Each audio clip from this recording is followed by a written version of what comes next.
Legal support Bangladesh চ্যানেলের পক্ষ থেকে সবাইকে স্বাগতম। আমি আছি আপনাদের পাশে অ্যাডভোকেট মোহাম্মদ জাকির হোসাইন। আজ আমি যে টপিকটা নিয়ে আলোচনা করব তা হলো দেশের বাহির থেকে আপনারা অনেকেই বিয়ে করতে চান।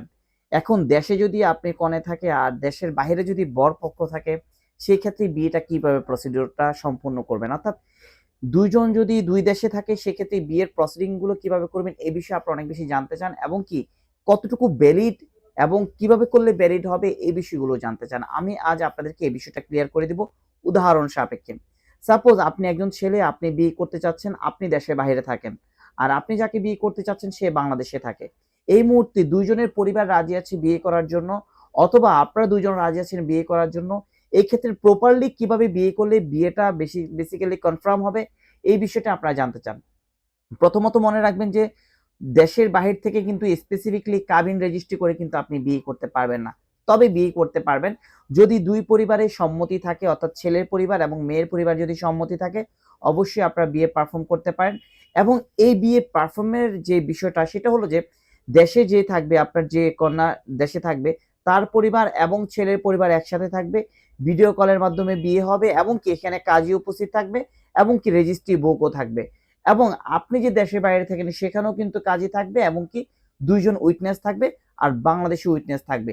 এখন বিয়ের কাজটা কিভাবে প্রসিডিংটা পারফর্ম করবেন? এখন হলো যে বাংলাদেশে আপনার যে কনে আছে সে কিন্তু রেজিস্ট্রি বুকে সাইন করছে। কিন্তু আপনি ছেলে কিন্তু দেশের বাইরে থেকে কোনোভাবে সাইন করতে পারছেন না। তাহলে তো বিয়েটা কোনোভাবেই ভ্যালিড হচ্ছে না। বিকজ যতক্ষণ না পর্যন্ত কাবিননামায় আপনি সাইন না করবেন ততক্ষণ পর্যন্ত কিন্তু বিয়েটা কোনোভাবেই ভ্যালিড হচ্ছে না এবং রাষ্ট্রীয় কোনো ডকুমেন্ট হচ্ছে না। তাহলে আপনারা বলবেন যে বিয়েটা তাহলে কিভাবে করব?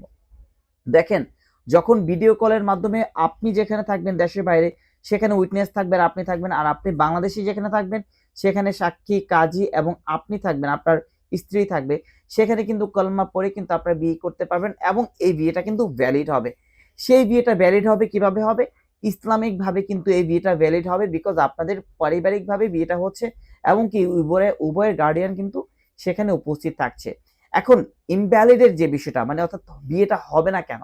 বিয়েটা হবে না এই জন্য যে এখানে কিন্তু স্পেসিফিকলি কাবিন হচ্ছে না। তবে কাবিন হচ্ছে না কিন্তু ধর্মীয়ভাবে বিয়ে হচ্ছে, তবে রাষ্ট্রীয়ভাবে কোনো বিয়ে হচ্ছে না।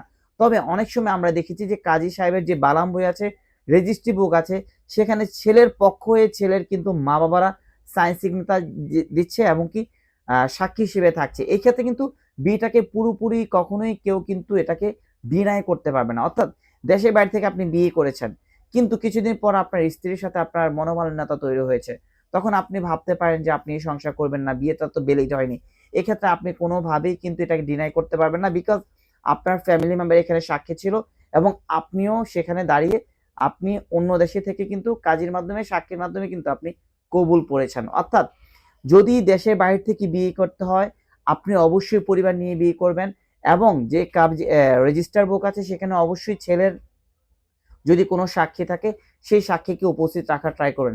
ভবিষ্যতে যে ছেলে যদি কোনোভাবে এটাকে ডিনাই করে অবশ্যই মেয়ে পক্ষ ক্ষতিপূরণের মামলা করতে পারবেন এবং এই ক্ষতিপূরণের মাধ্যমে কিন্তু অবশ্যই আপনি আপনার ক্ষতিপূরণ তুলতে পারবেন এবং ছেলে পক্ষ কিন্তু ফেঁসে যাবে।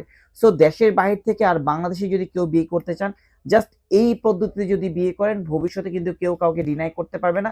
আর যদিও ডিনাই করে সেই ক্ষেত্রে কিন্তু অবশ্যই জরিমানা গুনতে হবে এবং এই ক্ষতিপূরণ মামলা খাওয়ার সম্ভাবনা রয়েছে।